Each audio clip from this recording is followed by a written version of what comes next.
Hi guys, and welcome back to my channel. Today we'll finally be speaking about the infinitive. In my previous lesson, I explained the difference between finite and non-finite forms of verbs. If you haven't seen that lesson, you might be interested in watching it first. Today I will not speak about the difference between finites and non-finites, presuming that you already know that information, and if you don't, you can check that video. The links will be also in the description to this video. Without any further ado, let's start with the infinitive. First and foremost, let's highlight what are the main things we should know about the infinitive. The infinitive is one of the three non-finite forms of verb in English. Though infinitives contain verbs, they cannot function as verbs. They do not express tenses on their own. Sentences containing infinitives must include at least one finite verb. And the infinitive, just like the participle and the gerund, has a double nature, nominal and verbal. This last statement is very important because it explains the nature of the infinitive. It's half a verb and half a noun. That's why it doesn't function as the predicate of the sentence by its own, and that's why we can find it in very different places of a sentence. Let's start with nominal characteristics of the infinitive. The nominal character of the infinitive is manifested in its syntactic functions. What do we mean by syntactic functions? We mean where can we use the infinitive in a sentence. In a sentence, the infinitive can be used as the subject of the sentence. For instance, to drive up that mountain was dangerous, or to party all night long seemed fun. In both of these sentences, we have infinitives as the subjects, and we have two compound predicates, was dangerous and seemed fun. The infinitive can function as an object. For instance, Jane hasn't learned to swim. She hasn't learned what. To swim is the object of the sentence. Henry wants to live on an island. Again, Henry wants what? To live on an island. The infinitive can also function as a predicative. Predicative is a part of a clause predicate. So when you have a predicate that consists of many elements, one of them is the finite verb and the rest is something else. The rest can be made up of nouns, adjectives, or different non-finites. Let's look at some examples. James seemed to be fluent in Spanish.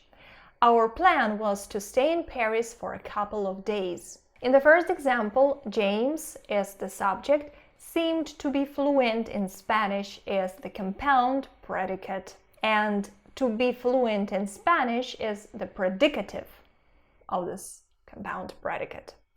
The same is true for the second sentence. Our plan is the subject, was is the finite verb, which is a part of a compound predicate, and to stay in Paris for a couple of days is the predicative. So these were the nominal functions, the nominal characteristics of the infinitive. That is, what things the infinitive has in common with nouns. Now let's see some verbal characteristics of the infinitive, that is, what things the infinitive has in common with verbs. Verbal characteristics of the infinitive are: the infinitive of transitive verbs can take a direct object, like other verbs. She asked me to close the shutters. The coffee machine started to make strange noises. Also, infinitives can be modified by adverbs, like other verbs. Please speak loudly. They may not hear you well. The new computer will help me work faster. The infinitive has relative tense and aspect distinctions. The infinitive of transitive verbs has also voice distinctions. Pay attention to the word relative. While finite forms of verbs can express tenses by themselves, a relative tense distinction in infinitives means that they show us whether the action of the non-finite verb preceded or was simultaneous to that of the main verb. Examples: To work for this company is an honor for me. To be working here is an honor. I'm happy to have worked for this company.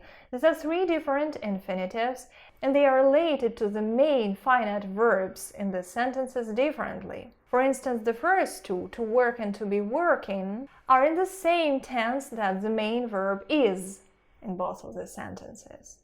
While in the last example, I'm happy to have worked for this company, am and have worked are in different tenses. So the perfect infinitive, to have worked, shows here that the action of the non-finite verb preceded the action of the main finite verb am in this sentence. Let's take a look at this table. We have 4 different active infinitives and 2 passive infinitives. Here we have 4 aspects.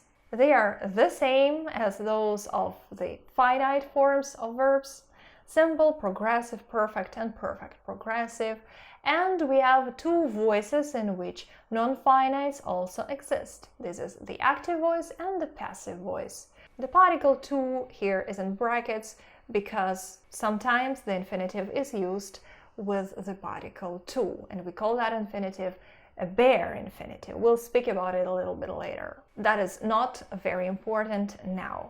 What's important is to pay attention to those forms and to compare them to the forms that we have in finite verbs. Let's do that. Let's take the verb to swim in its finite form. They swim a lot. I have swum to the opposite shore. The kids were swimming in the pool. We have been swimming all morning. The verb here functions as the predicate of each of the sentences, and it expresses both aspects and tenses. It shows where the action is on the timeline and of what quality this action is. Now let's look at the same verb to swim, but as a non-finite verb, the infinitive in our case. They like to swim. I'm happy to have swum so much. The kids seem to be swimming with the dog.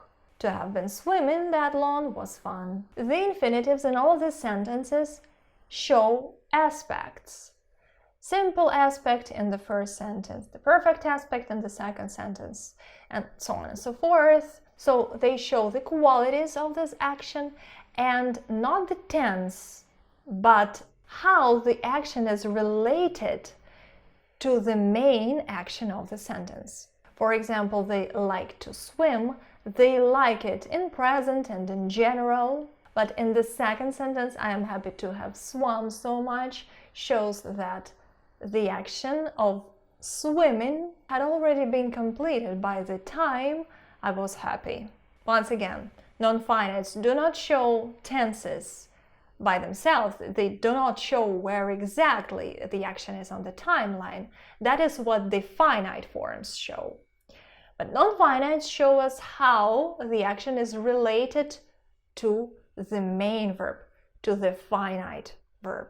Though they do show the aspect, whether it's a process or a completed action or an abstract idea.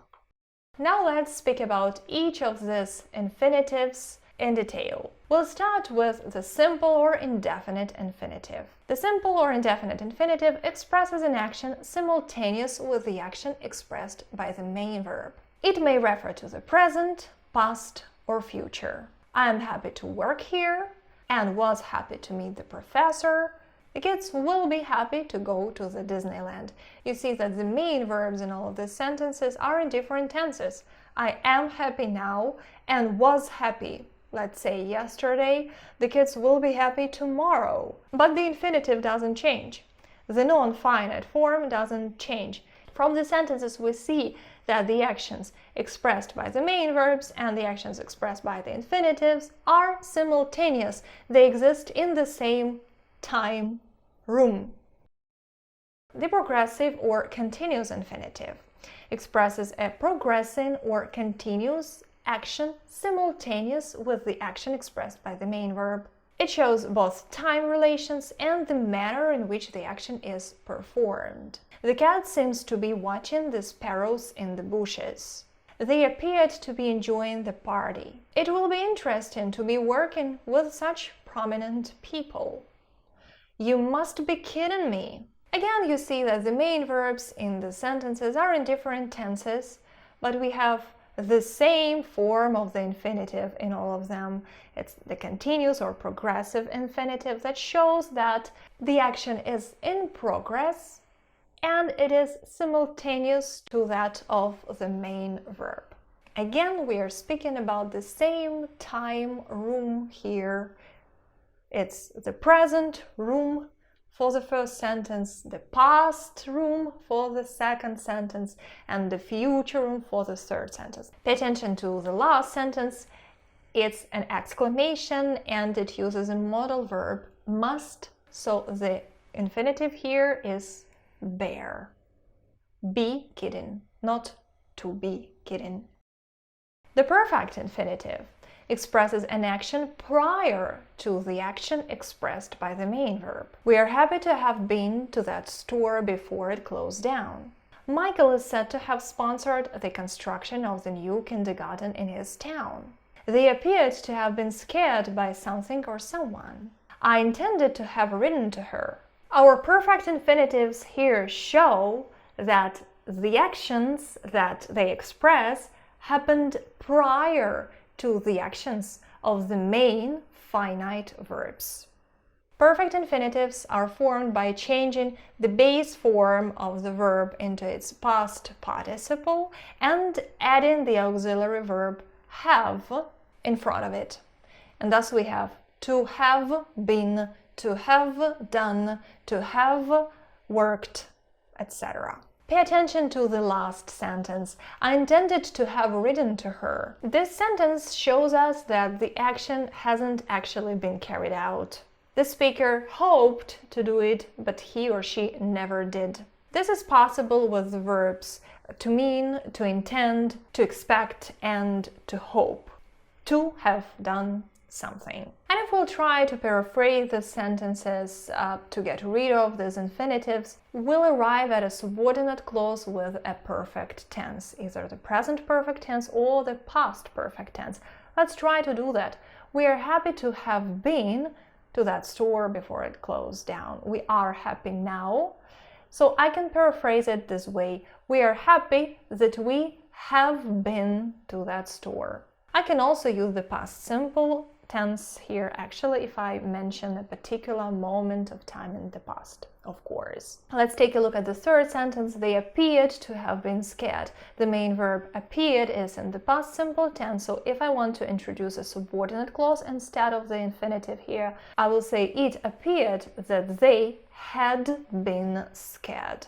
Compare these two sentences. To love someone is or was wonderful, and to have loved is or was wonderful. So it doesn't matter what tense of the main verb you will use, as it is or was, you still can show that difference in time. Yeah, you can show whether the action preceded your main verb or whether it was simultaneous. To love someone is wonderful, to love someone was wonderful. It means that the main verb and the infinitive are simultaneous. To have loved someone is or was wonderful means that the main verb and the infinitive are not simultaneous. The sentence to have loved someone is or was wonderful speaks about an experience from the past. Now the perfect progressive infinitive.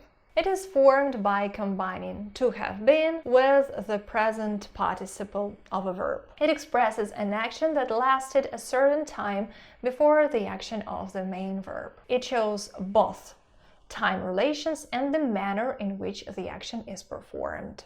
Alexandra appeared to have been crying. I could tell that by her eyes. It appeared that Alexandra had been crying for a while. I could tell that because her eyes were red. I've just paraphrased that sentence using the past perfect continuous and the subordinate clause. Can you feel that smell? Someone seems to have been smoking weed in here. It seems that someone has been smoking weed in here. I paraphrase the sentence using the present perfect in the subordinate clause. The paper is almost ready. You must have been working hard the whole week. Remember that the modal verb must, used with the perfect infinitive or the perfect continuous infinitive, expresses a supposition, something that you believe was true. So we have discussed 4 different aspects of the active infinitive. Now let's talk about the passive infinitive. Voice of the infinitive. The infinitive of transitive verbs has special forms for the active and the passive voice. We say transitive because intransitive verbs are not used in the passive voice. Matthew hates to interrupt people. Helen hates to be interrupted.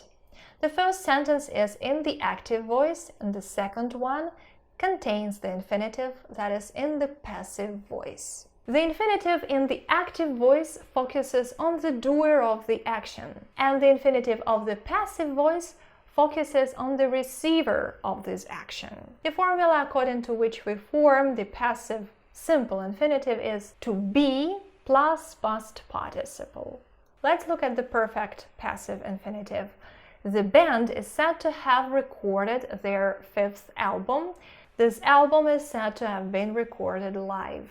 The perfect passive infinitive is formed with the help of to plus have plus been plus the past participle. Of course, we are not talking about any continuous or progressive forms here. In sentences with the construction there is, the infinitive of some verbs can be active or passive without any change in the meaning. Let's see. There is no time to lose or there is no time to be lost. These 2 sentences express no difference. There is a lot of work to do and there is a lot of work to be done. The same. Now, as I have already mentioned, the infinitive can be bare or full. The full infinitive is also known as to infinitive, that is, the one that contains the particle to. The bare infinitive is the infinitive without the particle to. And that's pretty much it. In modern English, the infinitive is mostly used with the particle to. In Old English, the dative case existed, and the infinitive with the particle to was used in the dative case in order to express purpose. Later on, the particle to became the formal sign of the infinitive, and the to infinitive started to be used not only to express purpose, but in other roles as well, as we know it today. I was asked to write an article about stray cats of Naples. He stopped to read the advertisement. The CEO ordered his printer to be fixed ASAP.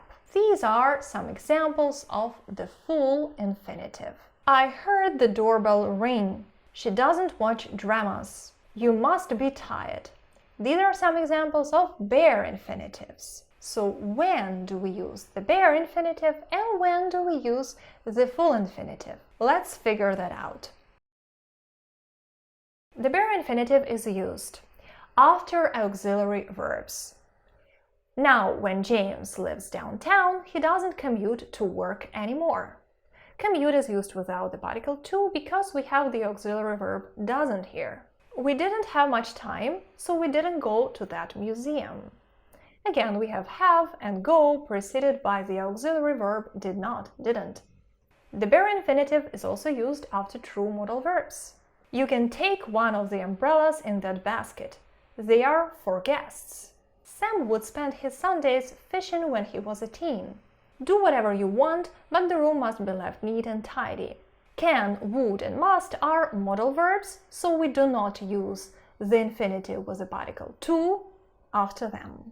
The bare infinitive is also used in a complex object after verbs denoting sense of perception, like to hear, to see, to notice, to watch, to feel, to know, meaning to see, to observe, etc.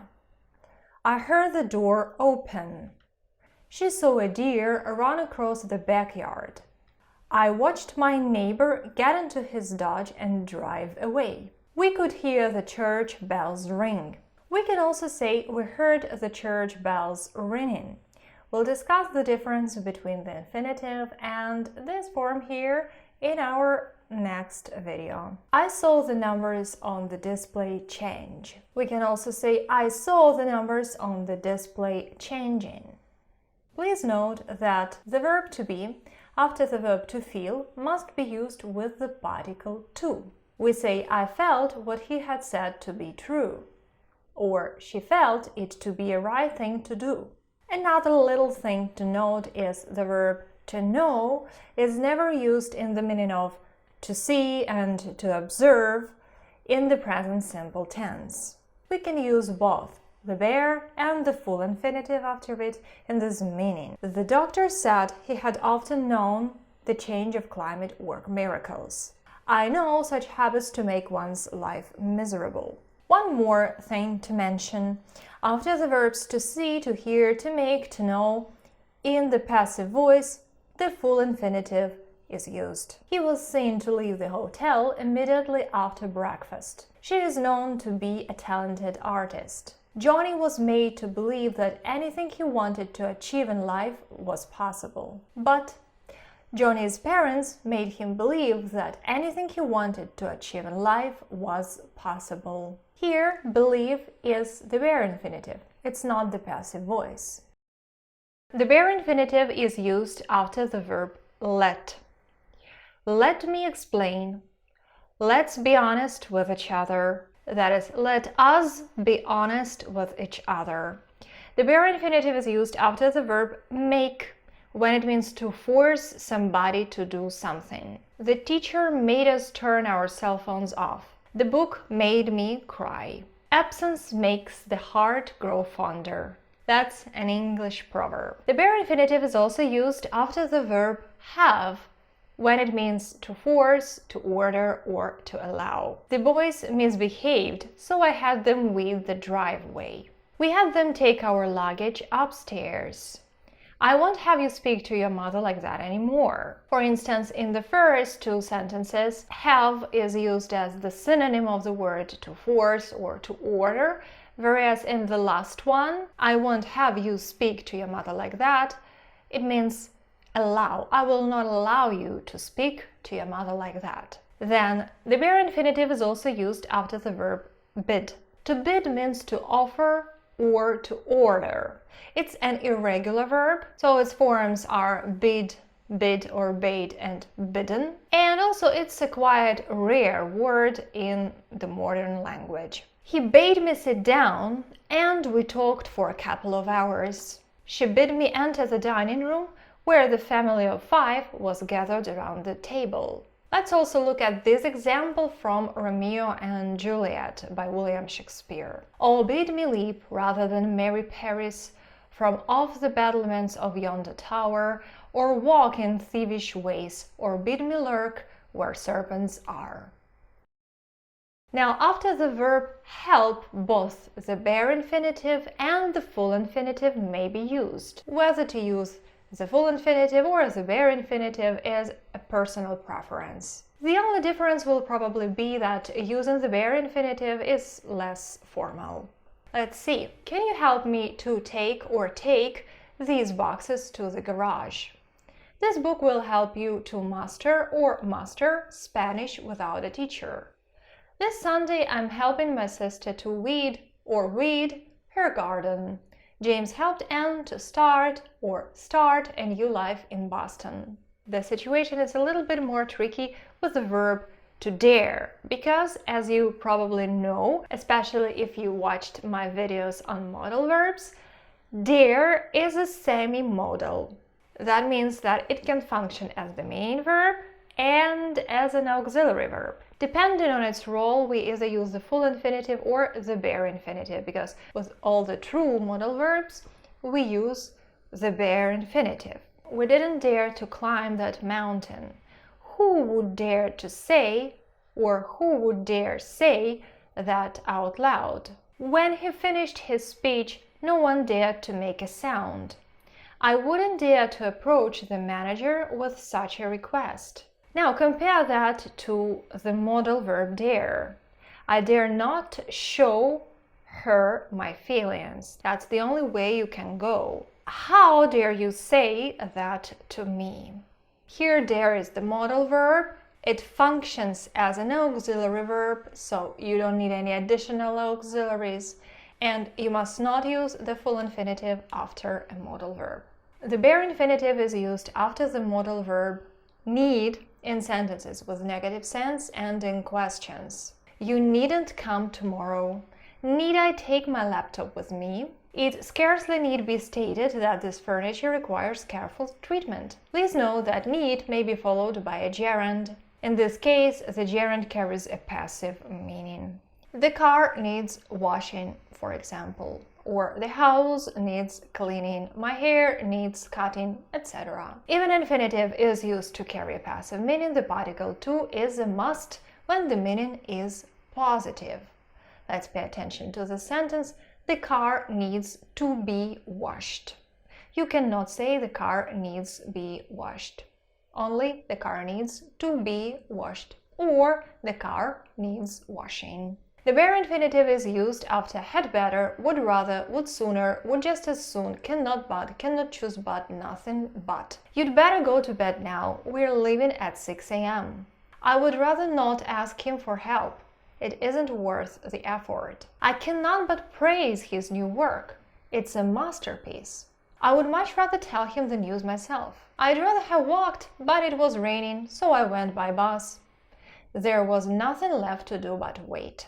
If you're not familiar with these structures and you don't know how to use them in a sentence, please check this video. The bare infinitive may also be used as the predicate in interrogative infinitive sentences, starting with why or why not. Often these questions express suggestions. For instance, why go there late at night? Why quarrel over trifles? Why not ask him directly? Why not stay in Copenhagen for one more day? Now, if two infinitives are connected by the conjunctions and or except, then the conjunction is followed by the bare infinitive. They promise to come and help us with packing our things. Would you like to have dinner now or wait until Sam returns? You see that the second infinitive doesn't need the particle to. The conjunctions except and then may be followed by both bare and full infinitives. We had nothing to do except wait, or we had nothing to do except to wait for the performance to start. Usually it's better to tell the truth than to lie. Or usually it's better to tell the truth than lie. Now you've probably seen the particle to that is used without a verb. As it is a formal sign of the infinitive, sometimes it might be enough to use to show that there is an infinitive there, but you don't necessarily need to say the word. The particle to can be used without the infinitive when the idea of the sentence is easily understood from the context. For instance, I would never do that even if you begged me to. I would never do that even if you begged me to do that. This is what we mean, but that's absolutely clear from the first sentence. You don't necessarily need to say to do that. It's enough to put the particle to there as a marker of the infinitive. I left because I had to, not because I wanted to. I left because I had to, not because I wanted to leave. Again, using the verb leave is not necessary in this sentence. Now, the particle to may be separated from the verb, from the infinitive, by an adverb. This construction is called the split infinitive. That's because this adverb splits your infinitive into two parts, the particle to and the verb. Split infinitives, in their turn, can be simple and compound. Let's see. Make sure to use a scale that allows you to accurately represent the size of each planet and its distance from the sun. The sentence was taken from the New York Times. Here, the adverb accurately splits the infinitive. Women started to really embrace their beauty. Again, from the New York Times. The adverb really splits the infinitive to embrace. You need to honestly evaluate what motivates and excites you. and plot your career accordingly. From The Guardian.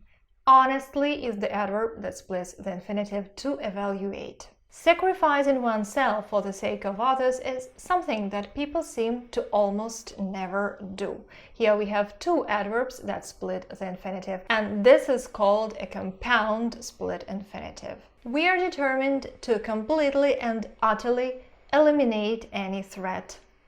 Completely and utterly split the infinitive to eliminate, and this is also a compound split infinitive.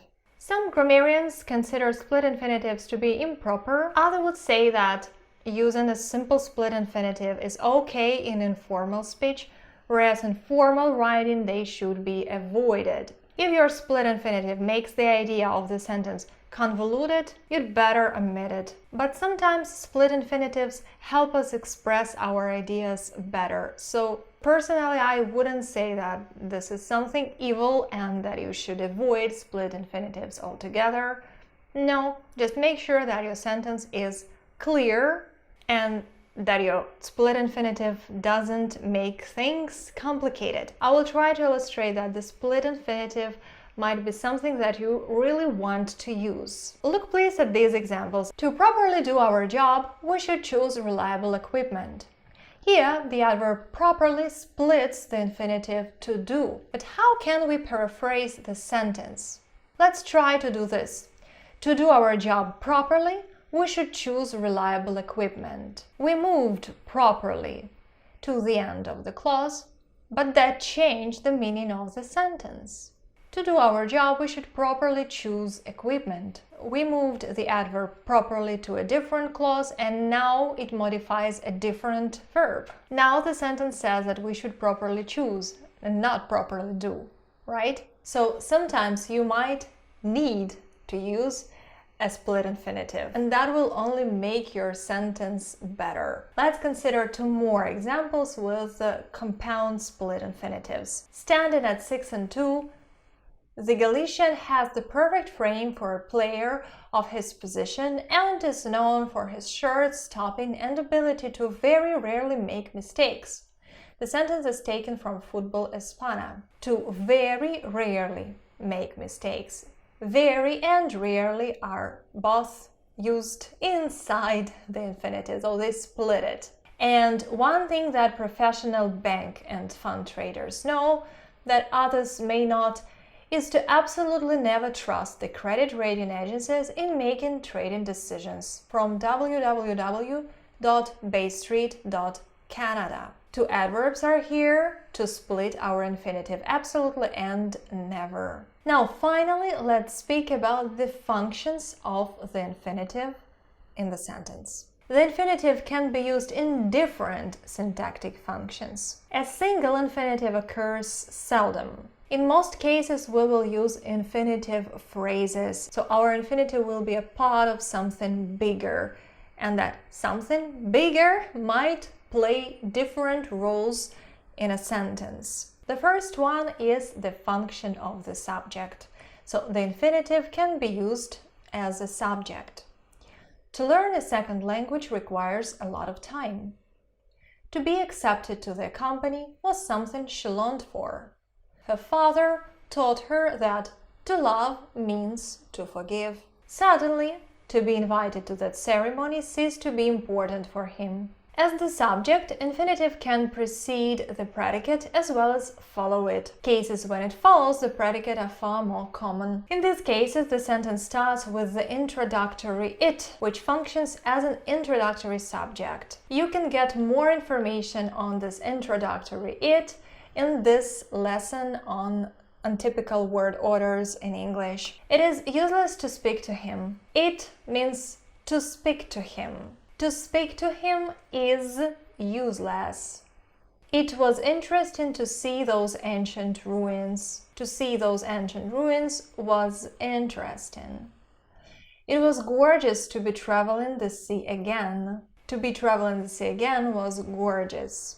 The actual subjects of the sentences are highlighted in yellow, and infinitives are parts of them.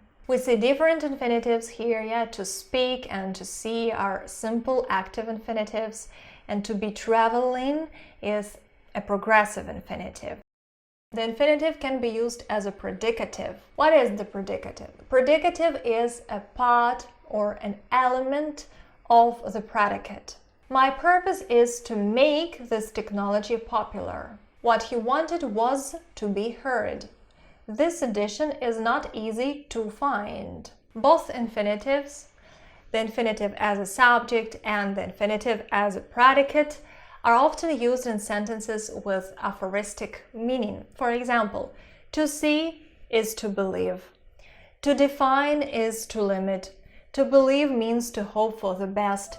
To plant a garden means to believe in tomorrow. To know how to doesn't mean to be able to.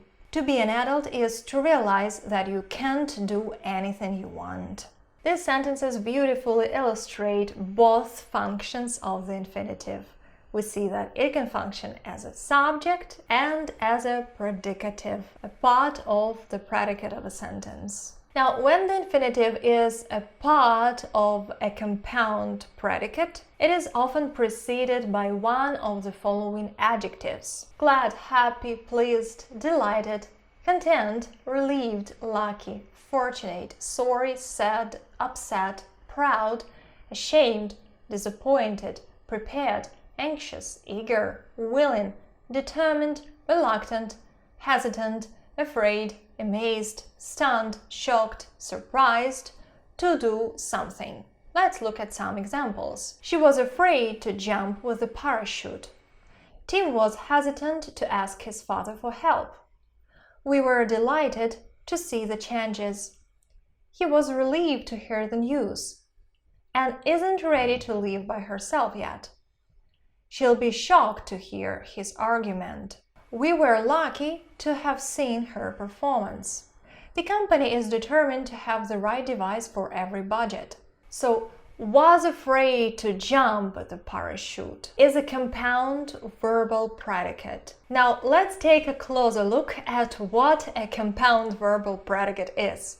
For instance, this sentence, Barley sleeps in the armchair, has a simple predicate, sleeps. But Barney is a dog has a compound nominal predicate. This compound nominal predicate consists of the link verb, to be, that is in our case, and the predicative, a dog. Let's look at this sentence. My goal is to teach Barney several tricks. Or this one, Barney is eager to learn new tricks. These two sentences have compound verbal predicates. We have a link verb in each of them, and we also have an infinitive. This one, I should have started to teach him when he was a puppy, has a compound verbal modal predicate, because obviously it contains a modal verb. But apart from this modal verb, it also contains two infinitives. Have started to do what? To teach. Yeah. Thus, each of these four sentences has a compound predicate. But compound predicates can be a little bit different. They have different components in them, and those components determine what type of a compound predicate it is. There is also the compound verbal aspect predicate. These predicates contain verbs denoting the beginning, the duration, or the ending of an action. So, the infinitive as part of a compound verbal predicate. In a compound verbal modal predicate, after the modal verbs can, may, might, ought, must, shall, should, will, would, semi-modals such as need, dare, to be, to have, expressions with modal meaning, and verbs with modal meaning such as to hope, to expect, to want, to desire, to wish, to long, to mean, etc. we use the infinitive. I can cook your favorite pie on Sunday. You ought to have told me the truth. We were to leave immediately after breakfast. You don't have to explain that to me. She must have been sleeping when you called. You'd better go now if you don't want to miss the train. He desperately wanted to conquer the pig. Let's look at some more examples. It's only natural that she longs to be with her family again. I'm sure she didn't mean to belittle your achievements. I tried to lower the awning with a special hook and accidentally tore the fabric. We all hoped to find a safer place to live. She was going to spend the evening checking her students' works. So great was his shock that he was not capable to utter a word. These two last sentences contain examples of modal expressions: to be going to and to be capable to. Again, you can find more information on those structures in this video. As I have already mentioned, with verbs denoting the beginning, duration, or end of an action, the infinitive forms part of a compound verbal aspect predicate. These verbs are to begin, to start, to commence, to fall, to proceed, to continue, to stop, to finish, to cease, to come, etc. For instance, in the afternoon, it started to rain. After recession, many small businesses ceased to be. Ceased to be means stopped to exist. He continued to read as if nothing had happened. Please note that some of these verbs can also be used with a gerund. For instance, we can say I stopped to read the message, or I stopped reading any messages from her. As you can see from these examples, these two sentences have completely different meanings.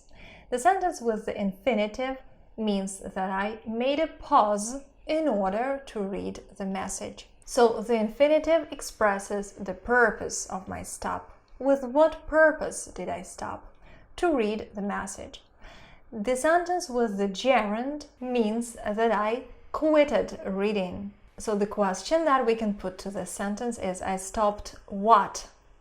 Reading. The infinitive can be used as an object. In this role, it can be used after the following verbs: to allow, to order, to ask, to beg, to request, to implore, to teach, to instruct, to choose, to claim, to decide, to attempt, to remember, to fear, to forget, etc.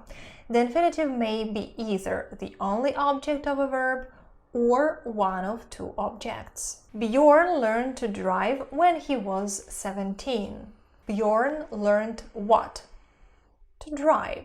The infinitive is the object of this sentence. Samantha forgot to switch off the light when she left home. She forgot what? To switch off the light. Again, the infinitive is the object here. Alex allowed us to stay in his cottage house for a month. The same. To stay is the object here.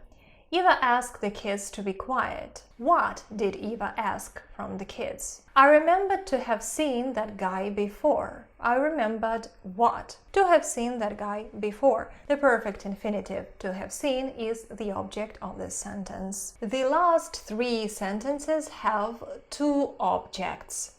One is the infinitive, to stay, to be, to have seen. To have seen is the perfect infinitive.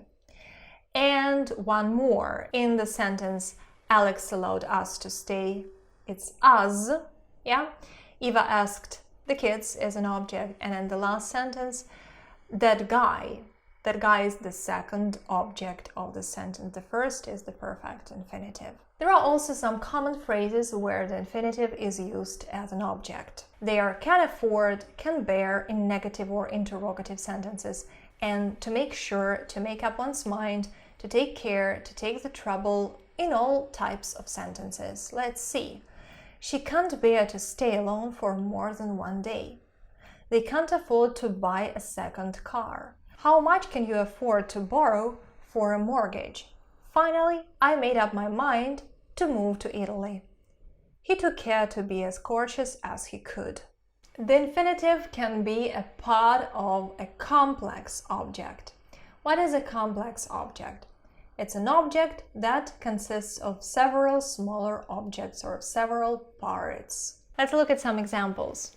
I thought her to be interested in Oriental dance. He can't believe his brother to have lifted that shop. They wished their work to be translated into Mandarin Chinese. She didn't want the letter to be sent today. I never saw him act this way. I felt something furry hit my leg. Pay attention that after the verbs denoting senses, the bare infinitive is used. For instance, I never saw him act this way, or I felt something furry hit my leg. Another thing to mention is that the complex object consists of an infinitive and a noun or a pronoun. This noun is used in the common case or in the nominative case, whereas the pronoun is used in the objective case. We don't say, I never saw he act. We say, I never saw him act. That's an important thing to remember. Now, the infinitive can be used as an attribute. The infinitive as an attribute can modify abstract and class nouns, indefinite pronouns, ordinal numerals, and the adjective last. This documentary is not something to watch while eating your breakfast. I haven't had time to organize these books yet. This is an excellent book to read on vacation. We were the last to be invited to the auditorium. Ask whatever you wish, I have nothing to hide. All of these infinitives here are used as attributes, so they modify nouns. This documentary is not something to watch. It's not something watchable. In other words, I haven't had time to organize these books yet. I haven't had time for organizing, time that can be used to organize these books. So we say that they function as attributes because they characterize the preceding nouns. Infinitives can be used as different types of adverbial modifiers. First and foremost, the infinitive is used as an adverbial modifier of purpose. Helen went to Rome to study archaeology. Why? With what purpose? To study. To cook lasagna, one needs good bolognese sauce. To do what? For what purpose does one need that sauce? Eric stopped to light a cigarette. Why did Eric stop? With what purpose did he stop? I opened the fridge to get myself a yogurt. Why did I open the fridge? With what purpose, right? The infinitive as an adverbial modifier of purpose can be introduced by in order and so as. For instance, I'll write it down in order not to forget. The child started crying so as to draw our attention. Though all three of them, to, in order to, and so as to, have the same meaning, in order to is a little bit more formal. Now, pay attention that the preposition for can be used to express a purpose. Look please at these three sentences. I opened the window for air in the room. I opened the window for to air the room. And I opened the window for air in the room. Though for does express a purpose, these three sentences are not correct. Because to express purpose, we use in order to or just to and not for with a verb. So you should say, I opened the window to air the room, or I opened the window in order to air the room. The second sentence being a little bit more formal. For can be used to express purpose, but as it is a preposition, it is followed by a noun object. We went downtown to buy some books. We went downtown for some books. Please also note that be used can be used with for plus gerund, as well as with the infinitive. This vine is used for weaving baskets. We usually use this vine to weave smaller baskets. What is the difference between these two sentences? In the first case, we speak about a general idea.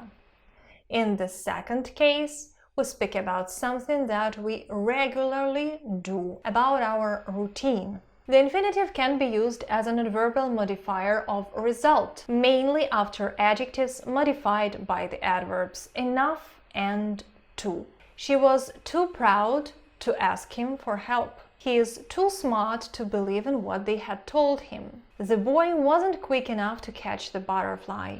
The infinitive as an adverbial modifier of result can also be used after adjectives modified by so plus adjective plus as, and nouns modified by such plus noun plus as.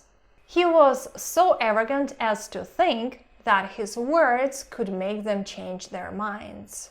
The rain was so heavy as to make the picnic impossible. No one should be such a fool as to believe in this nonsense. As you see, these sentences are somewhat negative. So usually, when we speak about the result that is expressed by the infinitive, we speak about a negative thing. The infinitive can be used as an adverbial modifier of attendant circumstances, typically with the verbs to find, to learn, to discover, to hear, to see, etc. What do we mean by attendant circumstances?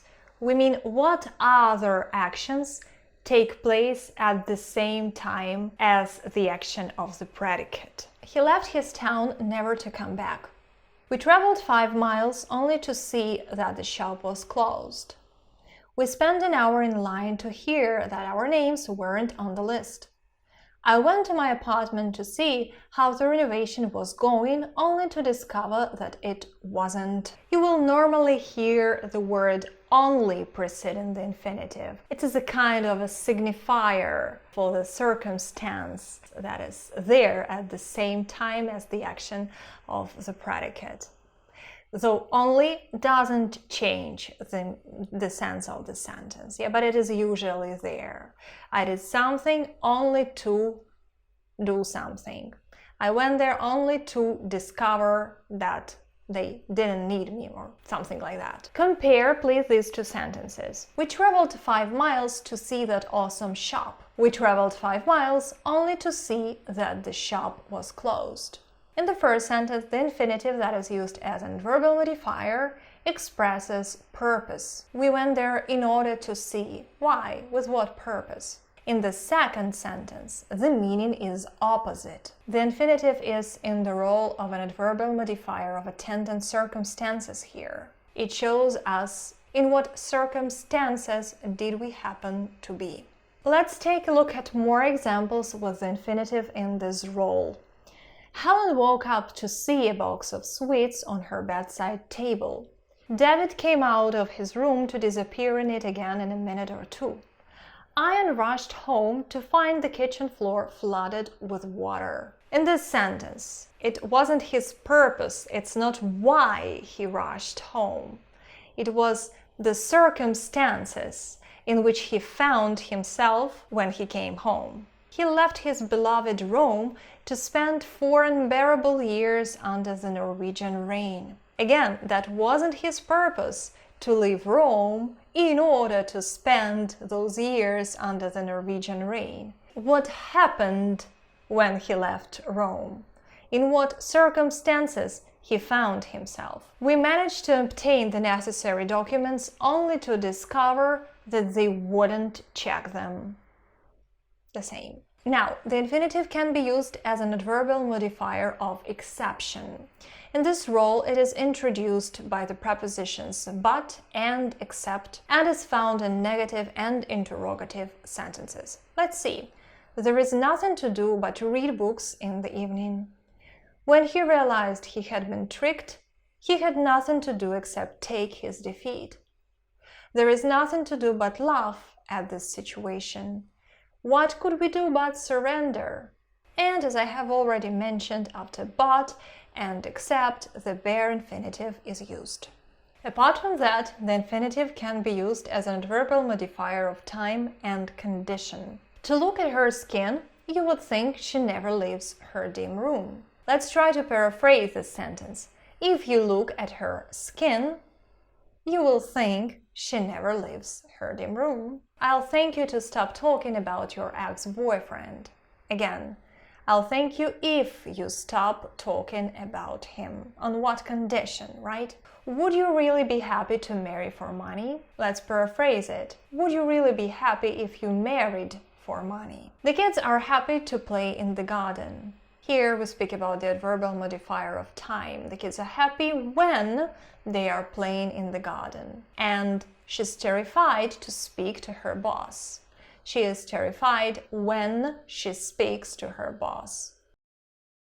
The infinitive can be an adverbial modifier of comparison or manner.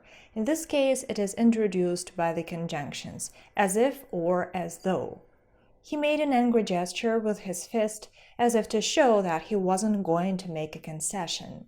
She touched his shoulder as if to comfort him. The nun gave me a strange look as though to say that I was inappropriately dressed. In the role of the adverbial modifier of comparison, the infinitive can be preceded by than. Let's see. I know better than to follow his advice. To get there by ferry was more convenient than to fly. To know several languages is always better than to know only one. Few things are worse than to be expelled from one's country. These infinitives here modify predicate groups containing the comparative degree of an adjective or an adverb. And after then, we may have either a full infinitive or a bare one. The last but not least role of the infinitive is the infinitive as parenthesis. That are those set expressions with infinitives that I'm sure you know. We separate them with commas when we introduce them into our sentence. Let's look at some examples. To tell the truth, I cherish a hope that one day we will be able to return home. To be more precise, I wouldn't call his book awful, but he definitely could have done much better. You surprised me, to put it mildly. Needless to say, he bears sole responsibility for the consequences. To be quite frank, they never got along with each other. So these set expressions are: to cut a long story short, to say the least, to put it mildly, to speak the truth, to say nothing of, to begin with, to be sure, to crown it all, to sum it up, to make the matters worse, to put it in a nutshell, to tell the truth, to be more precise, to be quite frank, so to speak, strange to say, and needless to say. These are some examples. You can add more expressions to this list, but if some of these are not familiar to you, please memorize them because they are quite common in everyday speech. I hope this video was useful and you learned something new about the infinitive. In the upcoming video, we'll be speaking about the infinitive constructions, such as the subjunctive infinitive construction or the objective with the infinitive construction. If that is what you're interested in, please subscribe to this channel, leave your comments down below, and see you in the next lesson.